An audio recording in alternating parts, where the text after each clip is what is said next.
Into the wild I'll go, and into the wild I am. It's been a while, freedom child, since I left my roots back home. Into the wild I'll go, and into the wild I am.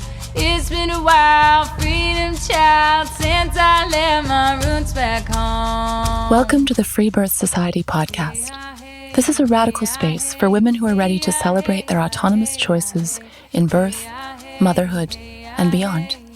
Together, we'll learn about wild birth through personal narrative, we'll explore the politics of birth, and we'll analyze everything that relates to our lives as women from a feminist perspective. Here's your host, Emily Saldea. It's been a while, freedom child, since I left my roots back home. Hello, women. Welcome to the Free Birth Society podcast. I've got something a little different for you today. We are branching out our dialogue into nutrition today with the lovely Jessica Ash. Jessica tried every diet under the sun to heal her cycle and ailments, and now has finally grounded into herself and her work as a true nourishment coach, you could say. We talk about the real life cost of restrictive eating, explore what nourishment actually really means, and how both of us have woken up to nourishment through self-love. It's a great episode that's really bound to get your wheels turning. Before we begin, I want to let you know that we are in our official countdown before registration closes for our springtime retreat. It's a 5-night, all-inclusive chance of a lifetime to learn the art of village midwifery with myself and my epic mentor, elder midwife Sister Morningstar.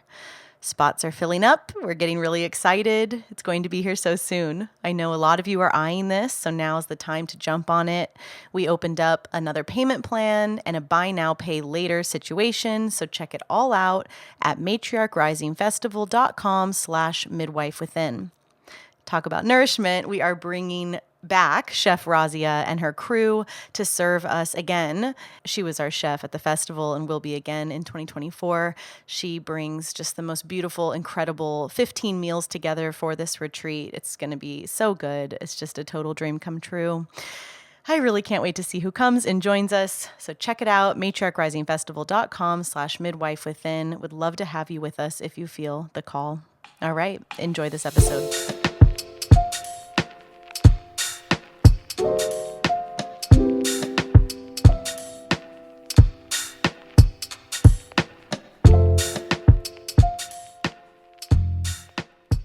Love it. All right. Welcome to the show, Jess.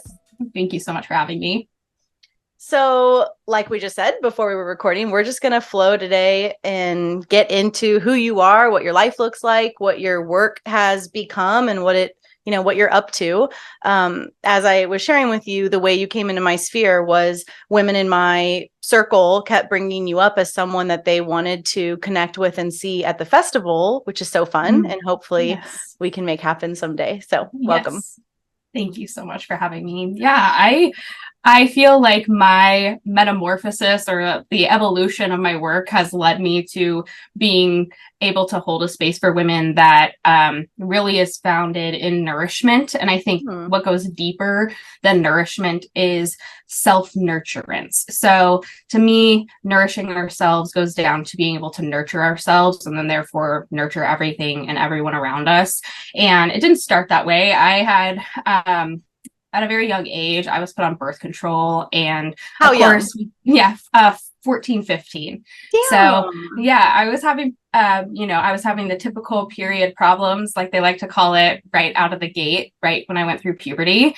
And from then on, it just kind of morphed into me being put on birth control. And then around 17 or 18, I thought, you know what, I don't want to be taking this anymore. That's when I really started to get into health and understanding my body. And once I went off, that was when just kind of shit hit the fan. I was very, I had all types of metabolic issues, and I ended up getting diagnosed with PCOS. And then I had a lot of autoimmune symptoms that ended up getting classified as celiac disease, Hashimoto's, lupus, exploring like Raynaud's, just kind of the random bundle of autoimmunity that so many women are dealing with today. And that kind of set me on my path of really diving into, no one's going to give me any answers. No one's really helping me. I'm jumping from doctor to doctor and then naturopath to naturopath. And I realized at some point, like, this is in my own hands. And that led me on the journey, like most women do, where we kind of jump from diet to diet. We try, cutting out meat, and then we try paleo, and then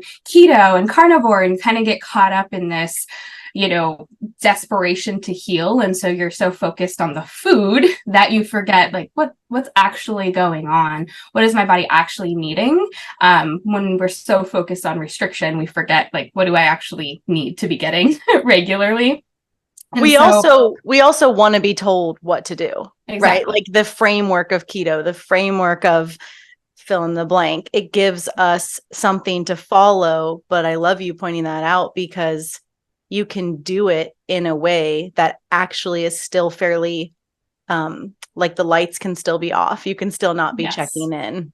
Absolutely. Absolutely. And so many of us are there. We are tired. We are burned out. There is kind of this like deep feeling of being drained. So we do want to contract that out in a way. We want someone to just tell me what's right for my body. But at the end of the day, no one can, because it's your body and you're the only one in it. So I really started my work talking to women who had hormonal issues, PCOS, and I delivered this framework. This was a couple of years now. This was like 2017, 2018, when it was very popular to call dairy and sugar and gluten, like it was inflammatory. Everything's inflammatory. You got to avoid all the inflammatory things, nightshades, this and that. And it was kind of radical at the time to be talking about, like, hey, dairy could be a really nutritious food for you if it works well for you. It's a part of a traditional diet. Well prepared bread can also be a great part of your diet. So just simple things like that really changed and kind of started this revolution. But that has led me to realize that women are still using those things and they're stuck in a very rule-based structure. They're still looking outward for somebody to tell them what to do, what to eat. And that has led to this especially in the social media climate, we scroll, we're searching for the answer. And it has led us to this place where we just feel like we don't know which way to go. We're so burned out and we're so disconnected from our intuition when it comes to food. So what did it look like for you to shift out of the fad diets or frameworks into learning what true nourishment for you looked like? Yeah. So for me, for a long time, as most of us are, I was really caught up on the symptoms I was experiencing, because every day I was bombarded with symptoms. I had period issues. I wasn't ovulating. I wasn't making progesterone. I was having severe estrogen dominance issues, but I also had really bad gut issues. So it's like every day was a symptom that I was experiencing. And I did feel like I was reacting to every single food. So I'm very compassionate to people that feel that way. So I think when I was first on my journey, I was just chasing whatever would get rid of my symptoms. But pretty quickly, I learned that symptom suppression and chasing symptom resolution doesn't actually get us well. We kind of are always running from something. Like we're trying to dodge landmines with our diet, and it becomes incredibly exhausting and stressful. And so I saw this kind of what I call like this game of whack-a-mole, where people would be like, I have gut issues, and then they'd whack the mole, and then it'd be like, oh, now I have adrenal fatigue, whack the mole, and then it's like, oh, I have thyroid issues, whack the mole. And it just like, you keep going. It's like, now I have small intestinal bacteria overgrowth, whack the mole. And it never ever ends. And you get caught up in this vicious cycle of toxic healing almost, where now you always have this new thing to heal, and you really can't say you're better off for it. Maybe you don't have the symptoms that you originally had, but now you're in this cycle. And so that's where I found myself at some point. I think I was just getting more and more restrictive with my diet. I went from vegan, realized very quickly that that was not going to work for me. So paleo was the answer. Then it was kind of more keto, and then carnivore. And I thought, I'm still kind of, new symptoms are popping up. The old ones are going away, but I'm getting so restricted that I can't get any more restrictive than just meat. Like there's nowhere to go. And at the type of meat, yeah, how old the meat is, right. where the meat was grown. Doesn't have salt on it, you know. Oh my God. But also this becomes, I'm not saying it is for you, but like it can so easily tilt into like a neuroses. Like it becomes such a identity to have a sickness, to self-diagnose. You know, you can really, if you're drawn to that, you can really spin in this arena, as I'm sure you've seen. Absolutely. And I think so many women are there because they're not getting the help that they need or the guidance that they need. And so, of course, they're going to turn to whatever they can turn to. And right now, that is kind of what we elevate or put on a pedestal, is like who can be more strict and who can be more disciplined. I think we see it as discipline. And women are a lot of women are really stuck in perfectionism. They're stuck. That's one of the main things that I've seen, is like they really have high expectations for themselves, especially in the wellness community. There's this kind of, they're afraid of everything. They're afraid of toxins. They're afraid of making one misstep with their diet. And they've gotten to this point where they don't know which way to go. And that's where I found myself quite a few years ago now. And I said, this cannot be the answer. And so when I started to flip-flop my idea to what am I afraid of, to what does my body need? Oh man, did my life radically change when I started focusing on what nutrients I needed and how often I needed to eat to feel good, and kind of looked outside of what the rules are. You know, everyone's intermittent fasting and eating 2 meals a day or 1 meal a day. What do I need to feel well? And like, man, I need to all the time. I need to eat pretty regularly to feel good. I need to eat plenty of protein. I need to get a variety of foods in. I can't really drink caffeine on an empty stomach. And it really does lead to a freedom that you can hopefully kind of override the BS and stop focusing on it so much. But so many women are still stuck there. And that's kind of what I'm on a mission to change. And it's so tied into a lot of the work that I do around, you know, I work with a set of tools that help you identify the many, many, many ways in which we outsource, in which we are trying to get approval, security, and control from outside ourselves, and asking this question, what do I need? Even to begin the possibility of that self-discovery begins the journey of cultivating our own resources. I had a realization about, gosh, I guess it was about a year ago now, with Nourishment. And I had never really, I haven't been one of those people that was doing all that stuff, like all the restrictive stuff. I have, thankfully, for whatever reason, have easy cycles, but I've watched the women I love, you know, go through exactly what you just identified. And anyway, last year I was in a women's circle, and for the first time, we were all sitting outside in the sun, drinking raw milk and eating chocolate chip cookies that our friend had made. And I said out loud, I feel so nourished. For the first time in my life, it felt really different. Like my body doesn't look the way I've been groomed to think it should. You know, I've had 2 children. I don't exercise the way I did in my 20s. Like I have all the same scripts that everyone else has, you know, but I feel nourished. And that felt so, like I said it out loud, and it felt so edgy and kind of radical to say. Yeah.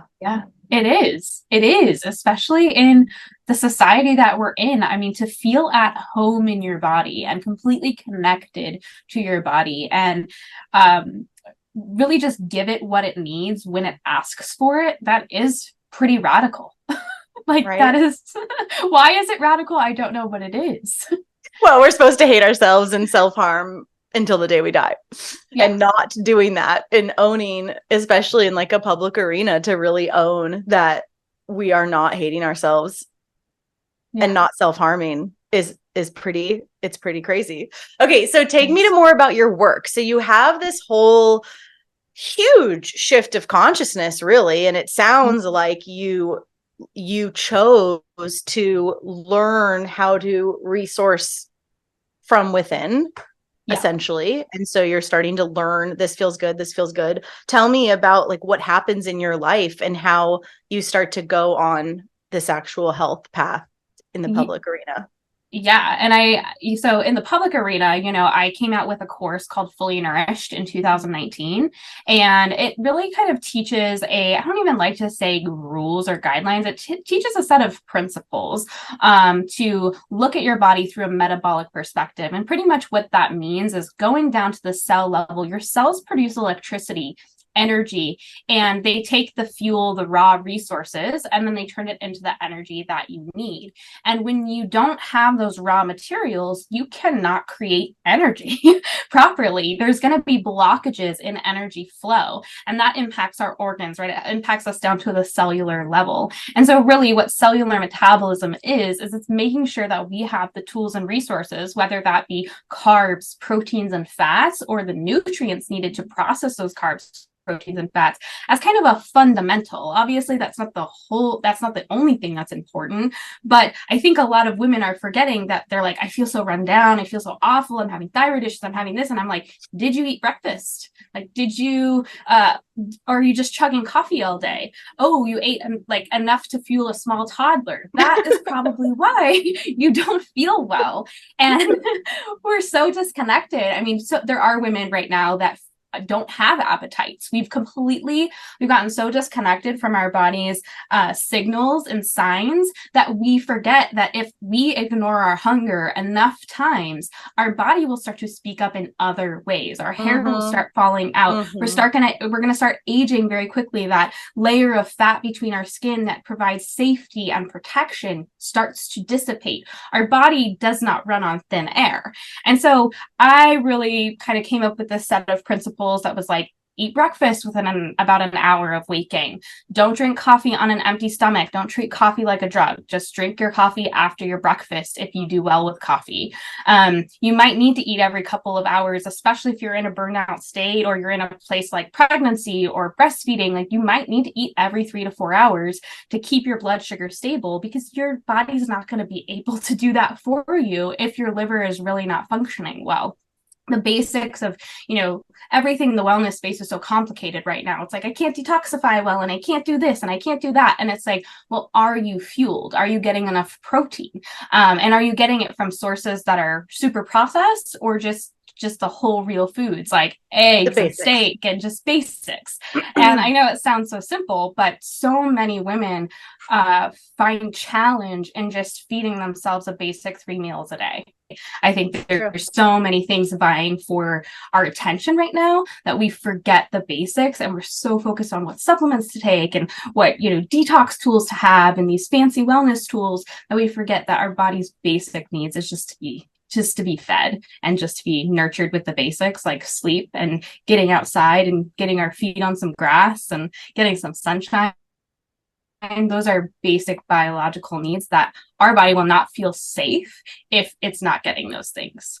Also, even beyond the supplements and stuff, just like mom life or entrepreneur life, just the word that came to me was just like others. Yes. Just tending to others. And yes. that's just a part of mom life, for everybody. And so, absolutely. Yeah, it's a trip. It really is a trip. So give me like some of your tried and true tips and tricks that you've seen work really well. If someone, I'm sure many women are listening to this, like, okay, great. Yes, I need that. And where do I even start? What does that look like? Exactly. So yeah, I always say that the typical undernourished woman, you're going to feel like you're in your Karen archetype. Like, you're going to feel just kind of constantly underlying that kind of like underlying rage or irritation, or like you just don't really, you always feel burned out, overwhelmed, and you don't feel like you're present. You don't feel like you can just accept or soften to your life, I guess would be the best way. And I'm sure many women listening feel that way. And it can always feel really stressful to be like, okay, I have to do one more thing. So for me, the first thing I always say is, what are you spending your time on or prioritizing that's actually not working for you? Yeah. Get rid of that. Get rid of that and focus on what your body actually needs. First things first is protein. Women really need protein, and they are hurting for protein. Now, bioavailable sources of protein, this one's a tricky one, but animal sources of protein are way more bioavailable than plant sources of protein. That's effect, it's harder for your Hate body. speech. Exactly. Exactly. There are places on the West Coast you're not allowed to say that. Exactly. I know it can be really hard to hear, but they are so nourishing, and they come with a lot of cofactors that allow our liver to detoxify properly. And I probably have brought up the liver a couple of times because the liver is not only there to detoxify for us, but it actually manages our blood sugar control. So it can store about 8 hours of stored glucose, and every time our blood sugar drops low, it can kind of feed out glucose or energy into the bloodstream for us. It also converts our thyroid hormones. So our thyroid produces a hormone called T4 mainly, and we need to convert it into an active form called T3. And primarily that happens in the liver. And so when we are not fueled well, especially with protein, because the liver requires a lot of protein, we can start to feel that the thermostat of the body starts to lower that. And as we get older, our ability to synthesize protein goes down. So many women will say, like, I just feel like my metabolism is not the same in my 40s as it was in my 30s, or in my 30s as it was in my 20s. And this is partially the reason. A lot of us are just not eating enough protein. And then on top of it, we're creating an environment where our body actually needs more protein. The more stress we're under, the more protein we need. Sure. And then we're not synthesizing it well. And so we get to this point where our body is in desperate need of protein as kind of a foundational thing, and we're not getting enough. So things like eggs and seafood and, meats and dairy are all great sources of bioavailable protein. And if you're somebody that's trying to get a bunch from plant foods and it's not working for you, that is usually what your body is crying out for. They give you a vitality that just cannot be mimicked no matter where you get your protein from or try to. Egg replacer. Yeah, exactly. Yeah, like flax seeds and chia seeds and nuts are not the same thing. They just don't provide the same vitality, the same cofactors. Yeah, I was a vegetarian for 20 years. Wow. Yeah, when I dropped out of high school and moved out to LA, I did mushrooms for the first time, realized everything was alive, and was like, I'm not supposed to eat animals. And I didn't revisit that belief for a really long time. And then just a couple years ago, I had a knee injury that just wasn't healing. And I'm looking around at the women in my life who are all, into the Weston A. Price, into the nutrient dense, that's starting to come into the consciousness, the raw milk, the raw eggs, all this stuff. And I'm looking around and I'm hearing the women of my life talk about how much better they feel. Right.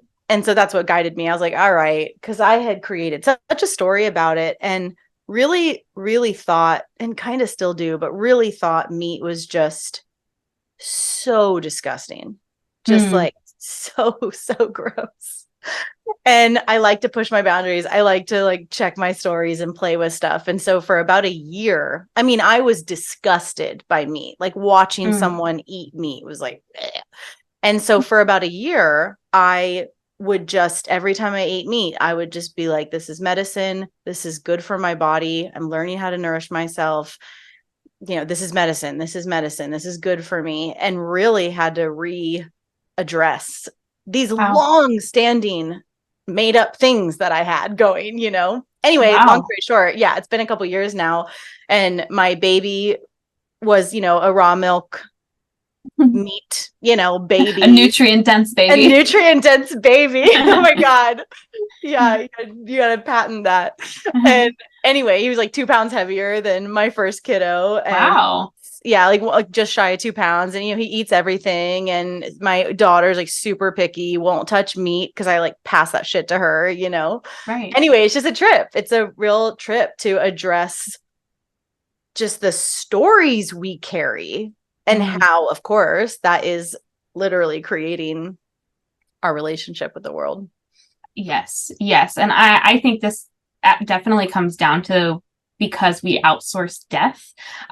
We as a society are really not connected to death and connected to sacrifice in the way that we should be. Yeah. And so if we were involved in the death of the animal from the very beginning and actually raising it and loving it, it is such a different experience than just kind of like getting this hunk of like disgusting meat on our plate. Totally. And it really is. It's a completely different experience. And we do live in this weird society where meat is kind of gross because just is this pile of mush that comes in a package, and that's what it is.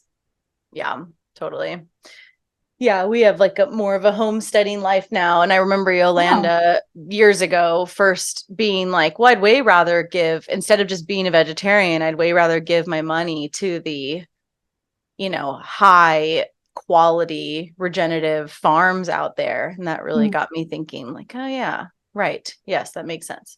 So, okay. So it sounds like you were a little ahead of the curve with the nutrient dense discovery. You know, I want to say I was ahead of the curve. I think the Weston A. Price has already been, you know, I feel like that community, they're very into like the high fat, the high meat, the high dairy. But on the flip side, they're super anti-carb. So there's that other aspect of we tend to find like snippets of truth, but then there's always this thing that we must fear, this like devil in the corner that's like gonna get us. And we love that, right? We need something to blame to give us a little bit of structure to our life, because if we're free to just choose, then we have to actually trust ourselves and trust our intuition. And that's a really scary place for a lot of us to be with food.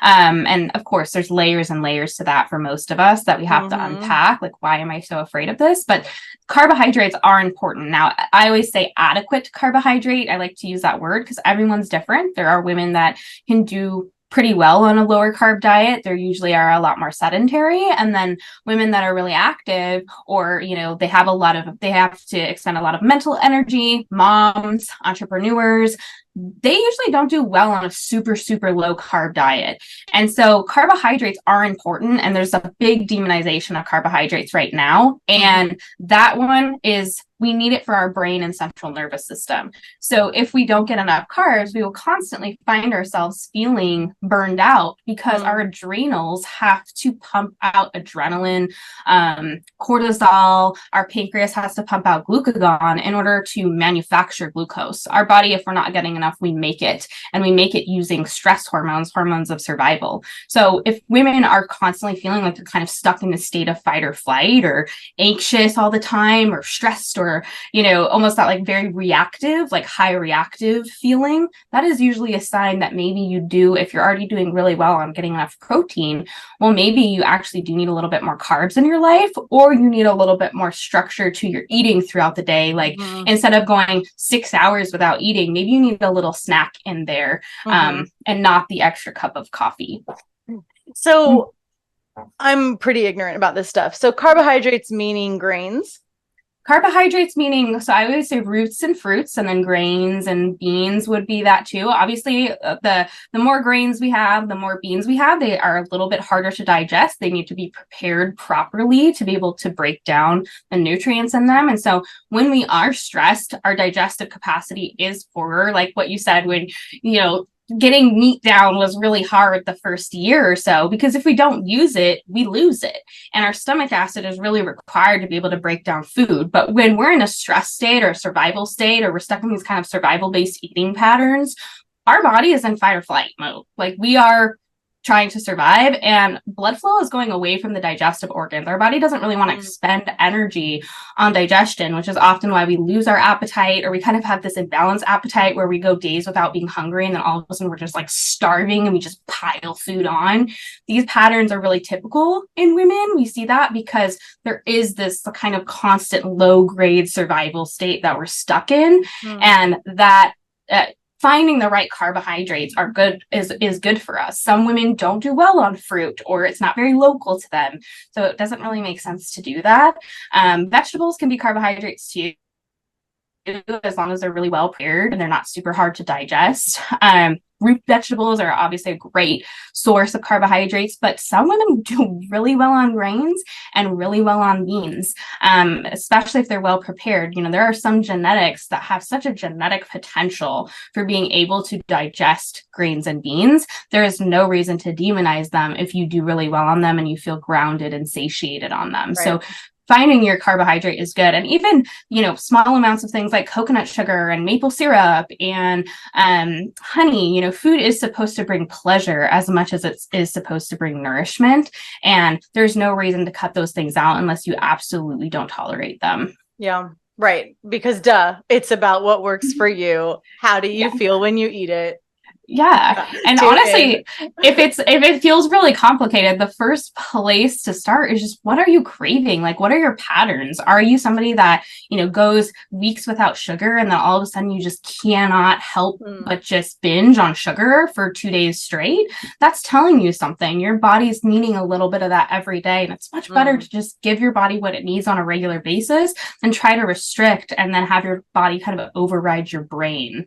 Yeah, right. It really is. Are you living outside of yourself, trying to put some sort of structure onto you, or do you know how to navigate a full body yes, really, in relationship to your symptoms, how you feel afterwards?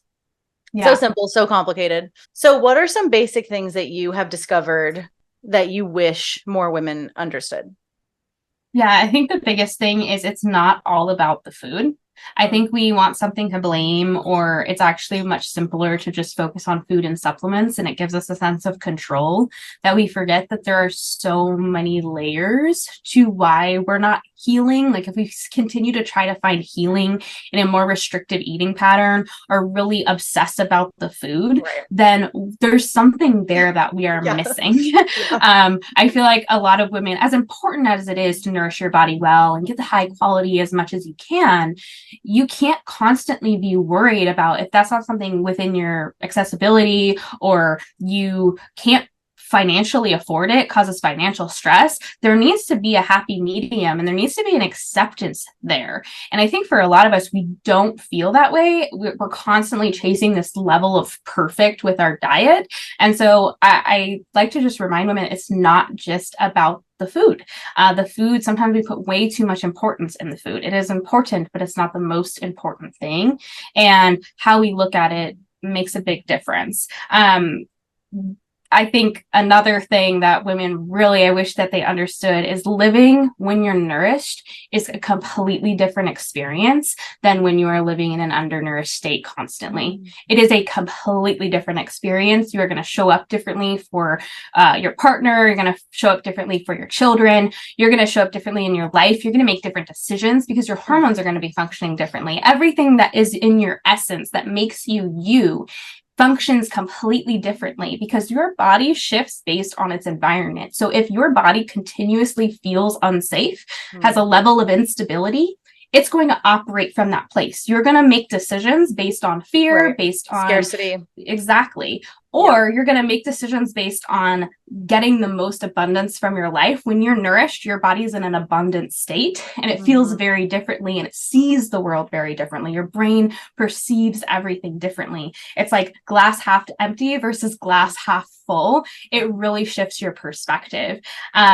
And you have a lot of power also over, I know there are a lot of moms listening, and I am not a mother myself, but this is something that I care so much about because I plan to be a mother and I am passionate about it. It's your children watch you in how they nourish themselves, or how you're nourishing yourself. And they learn how to not only nourish themselves, but nurture themselves through how you nurture them, but also you nurture yourself.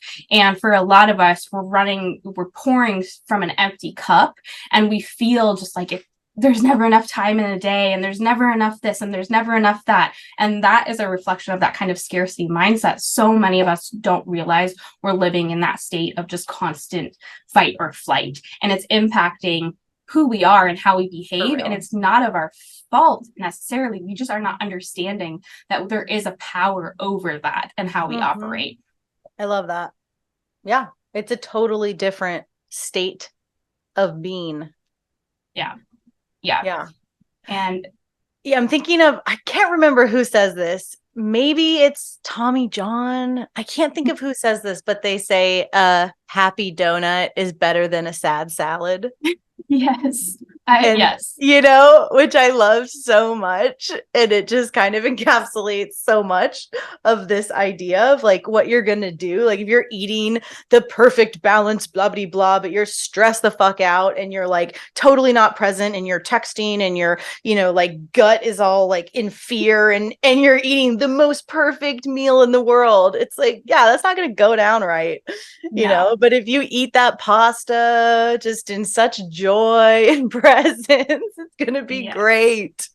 Yes, Yeah. exactly. And what a gift to be able to pass down. Right. I feel like right now, our generation, a lot of us had mothers that did not eat in that way. It was like, here, gorge yourself on food, but like, oh, I can't eat that. That's too fattening. So we have a lot of women who are so confused, like conflicted about food. Yeah. And we don't recognize that we might be passing that down as well. And what a gift to be able to just see the kitchen as a place for connection, but also as a way to nourish ourselves and see that in a deeper light. That is something, nutritional wealth is something that we pass on for generations. It doesn't just impact us, but it impacts our children and our children's children as well. Yeah, that's a beautiful concept, nutritional wealth. So let's go back to your work a little bit. So like what happens next? You come out with this course and sounds like you're making some really big consciousness shifts in your life. Yeah. So I have learned that nourishment is the gateway. When you start to nourish your body physically on a cellular level and you start to communicate through food and other habits that your body is safe, your body really becomes this vehicle to kind of pull your soul in a certain direction. There's something that my belief is that your body is here to actually guide you and teach you. Your body is often aware of things before you're ever consciously aware of something. And as you nourish yourself on a cellular level, that begins to permeate outwards. So you begin to become more connected with yourself. And that's actually a really challenging journey at first. I've helped thousands of women go through Fully Nourished, and what we see is that there is this initial like, oh, I'm feeling so much better. But a lot of times we've been in such an undernourished place that one of the main things that begins to happen sometimes is just weight gain. We start to gain some weight because our body was in such a famine, pretty much a famine for so long. It's now like, yes, I'm getting fed. I'm going to hold on to everything. Yeah. And so this brings up a lot of our body struggles, the scripts that we have running, the programs we have running surrounding our body. Our mom's voice comes in, our grandma's voice comes in, our auntie's voice comes in, and we start to really, are faced with what we the false beliefs we have about ourselves. And so that's a big part of the journey. Another thing is once we are no longer numb, once we are no longer disconnected or stuck in a constant state of adrenaline, we actually have a lot more awareness and we start to pay attention and we start to be connected to our body. And that can feel really scary at first because it's like, wow, we start to recognize how much emotional work we have to do. We start to recognize how much deeper work, really nourishment at the cellular level physically really opens up the gateway or opens up the doors so that you now have the energy to work through a lot more. And so that's what I have experienced. It really my body took me through a just roller coaster of healing and forced me to deal with so much generational junk I had been carrying for so long. I had to break spell after spell after spell after spell. And after I almost look at it as healing waves, just when you think you're like, finally I take a breath, it's like the next wave just comes crashing down on you. And you're dredging up cellular trauma. You're dredging up cellular junk that has been there for so long, sometimes generations. And it's kind of difficult to deal with, but in between it's kind of the biggest deal ever. Yeah. In between the waves, you're like, wow, I am turning into a completely new person. And over time, the waves become less and less frequent and less extreme. And you realize you peeled away everything that you weren't to discover who you are. It's a beautiful visual. But your body didn't force you. You chose. Mm-mm. No. You know, you really chose to do this work and to meet yourself, which is everything. You know, that's Yes. why women are inspired, because Yeah. like you said at the beginning, no one can do this stuff for you. Yeah, I could have totally been like a keto influencer and just like, been like, don't eat carbs in the morning and like, don't ever eat carbs and like, oh, I'm so hot, look at my bod, and just like constantly showing you pictures of my stomach. Like, it's easy to do that. You There's can many do paths that. available on Instagram.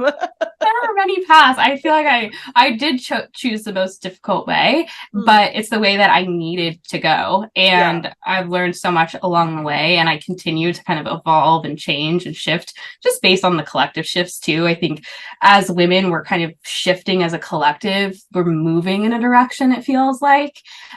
We are very much more aware. We're wanting something different. Some of us are really still stuck, but there's the body, like I said, the body usually knows before the mind, and many of us, our bodies are screaming, feed me. Yeah. Feed me, love me, listen to me. Go grab yourself some food while you finish listening to this episode. Exactly.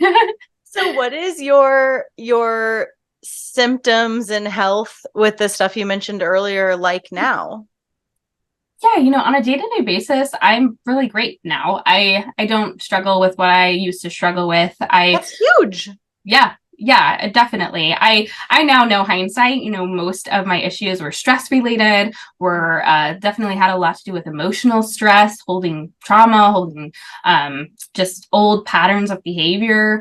And that was a big part of it, but also just not really understanding what my body was needing. And I am a big believer, our rhythms, our cycles, we are dynamic and changing every single day. And so we as women, we're constantly told that, estrogen is the woman's hormone, and we forget about the importance of progesterone. Progesterone is actually the woman's hormone when you look at how much progesterone we have related to estrogen. And it's very easy for our body to create estrogen. It's more difficult for our body to create progesterone.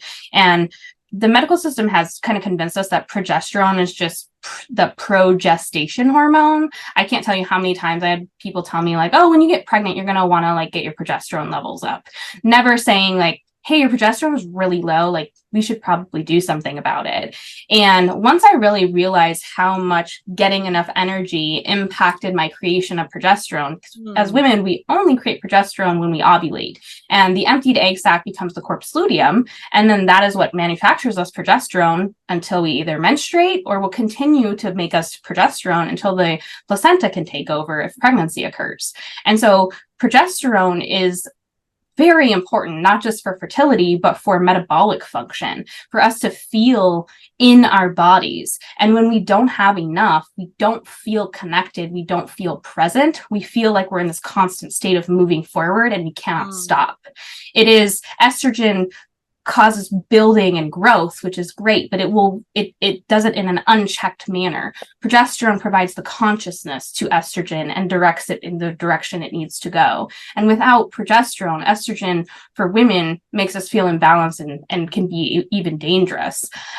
So progesterone is a fruit of abundance, and a lot of women in the modern world are not producing the fruit of abundance because we're not in that state of abundance. And what are some simple ways to start supporting your progesterone? Yeah, so that would be eating enough protein. It would be if you're someone that goes long periods without eating or regularly skips breakfast, just having regular meal times, even just if it's breakfast, lunch, and dinner, not waiting 3 to 4 hours, like after you've done a million things to just get your breakfast in, being fueled well, getting enough sleep. Nutrients like vitamin E and vitamin C are really important. Zinc, animal foods are great for progesterone production, but so are fruits, because they are a powerhouse of potassium and vitamin C. So going back to that balance of protein and carbohydrates can be essential, and everyone's a little different in what they need. But that is usually where is a good place to start. And then becoming aware of your stress patterns. Like, are you stuck in fight or flight all day? Are you constantly in the state of like scarcity and fear? That is going to really rob us of progesterone, absolutely, because it depletes nutrients needed to create progesterone. So we kind of are choosing what do we want our body to expend its resources on. We don't have unlimited resources. So what does your relationship to food look like these days? Yeah, I think people would be surprised at how much I don't care about food as a nutritionist. Right. You're like McDonald's. No, just not that far. But I feel like I really tune into what I crave. I kind of know what protein is, I know what carb is, I know what fats are, and I really pay attention to what's kind of local, what looks good, what looks juicy, what's sweet, what's ripe, what's attractive to me. And then kind of base meals around that. My meals are extremely simple. Like for breakfast today, I had some nice sourdough, a little bit of cream cheese, some nice juicy tomatoes I got at the farmer's market, slice of turkey, and an egg on top. Very simplicity is really key here. I think for a lot of women, you need to be able to slap something together in 5 minutes or less. And so just keeping things really simple and delicious and enjoyable, but also balanced, having a carb in there, having a fat in there, having a protein in there, and just paying attention to how food makes us feel. Do you make your sourdough? I don't. I buy it. I like to occasionally, but honestly, in this season, I'm not into making bread. Yeah. It's too much of a responsibility. Yeah, right. You got to keep that thing alive. I don't understand it. Some of my best friends just drop loaves off at our house, and I don't understand the magic that it takes to get to it. It's tricky. I feel like it is an art for sure. But yes, I don't make my own bread. It was fun to hear you talk about the nourishment being the gateway and peeling off the layers, because it's inspiring me to talk about food and nourishment more in the school that I teach and in the coaching that I do, because so much of the space I'm holding is next to you in what you're talking about with learning how to unnumb yourself, up leveling your system so that you can handle more, of your self-discovery and all of this cool stuff. But nourishment, particularly food wise, isn't on my mind really in this context, but now it is, and it makes so much sense. It's really cool. I've seen it a lot too. I feel like nervous system healing and trauma healing is really that's kind of the fad thing right now. And you're in the background going, eat. and they're talking about how it's so hard when they're processing this stuff. It's so difficult to process this stuff. And I'm like, because your body is utilizing nutrients to process your junk. Yeah. And no wonder you feel so just it's too hard. It's too difficult, because if you're dredging stuff up and you don't have the fuel to handle it, you are going to feel like your life is falling apart, because that's kind of what's happening. Your body is falling apart in a way. It is too much for your body to handle without the energy to handle it. There's a woman, the woman who coined the term free birth. Her name is Janine Pavardi Baker. And the other day, woman who knew her told me that one of her quotes when she was alive was, "A woman's place is in her body." And I've just been, isn't that so good? Yes. I love it so much. I've been thinking a lot about it since she said it. Just what a perfect statement that is. It is. It's end period, done. Period. I have nothing else to say here. It's so good. All right. Well, anything else before we wrap up that should be said on the Free Birth Society podcast? You know so much about moms and nursing and pregnancy. Anything for the moms to blow our minds about how we should feed ourselves? I think minerals are one thing that women should be aware of. Just getting enough salt, high quality salt, looking at salt as a supplement, and calcium is especially one. If you're in that era of building human beings and building bones, whether that be before you birth them or after you birth them through breastfeeding, you are rapidly, your child's bones are rapidly developing. And so they need a lot of calcium, and our bodies will expend calcium at the expense of itself, including disintegrating our own bones in order to give babies their bones. So a lot of women post-pregnancy, especially after multiples, they will find that their teeth are really struggling. They have a lot of cavities, which the teeth are a reflection of the bones. And so a lot of us need to be much more aware of our calcium intake, especially if we're dairy-free. We are not getting enough bioavailable calcium at all. And that one can really wreck our metabolisms. It can make us feel really burnt out. Of course, magnesium is important. And of course, potassium is important. Kind of those first four main minerals they're called, which is sodium, calcium, potassium, and magnesium. But sometimes I feel like we get such a focus on magnesium in the health space that we forget like calcium is a really basic nutrient, especially if you are in the business of building babies. Yeah. Okay. That seems simple enough. So just like raw milk and raw cheese and meat. Yep, just dairy. I'm crushing it. Well-cooked veggies can be an okay source, and then even things like pearl powder, eggshell powder that you can easily make yourself can be great sources as well. Yum. All right, cool. Well, I obviously have to ask you, since you told me before we were recording that you listened to the podcast. Yes. Are you going to free birth? When are you going to get pregnant? What's your deal? Soon, probably in the next year or so. I'm not sure yet. There's a really great midwife in the area that is like very hands off, and so I like that. I don't know. It's always like my guy's a little bit.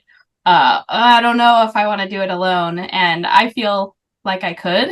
So I'm still on the fence, and I'm sure most women kind of know that, but or know that feeling.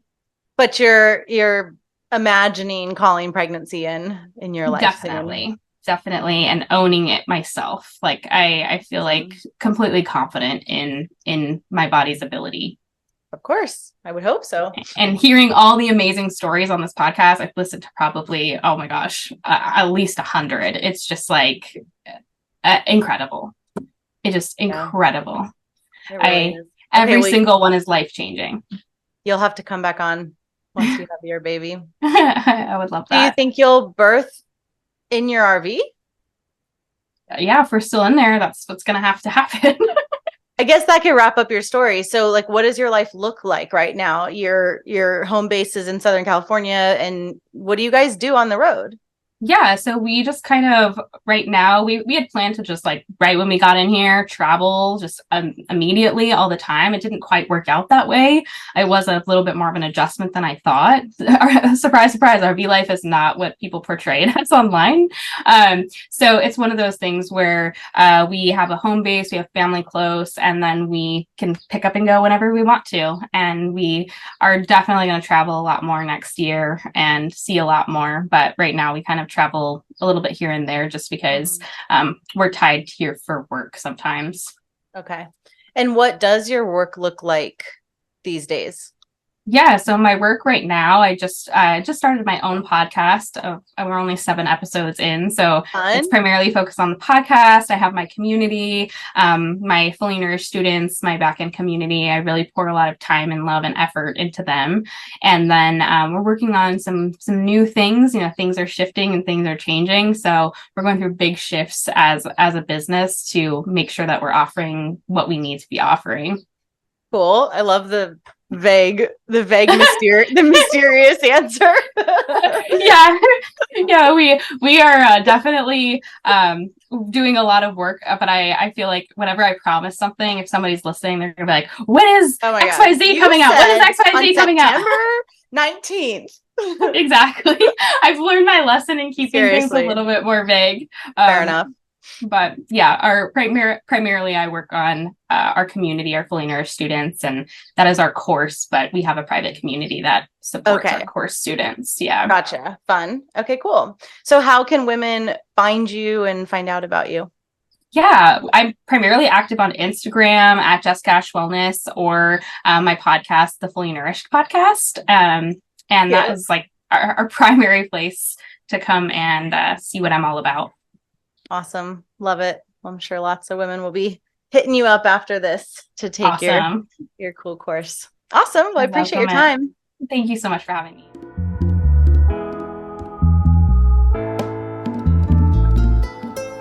I hope you enjoyed the show today. You can support this podcast by donating to it on freebirthsociety.com and leaving an awesome review on whatever platform you listen on. The more reviews, the more visibility the show gets, so let's spread the word of sovereign birth.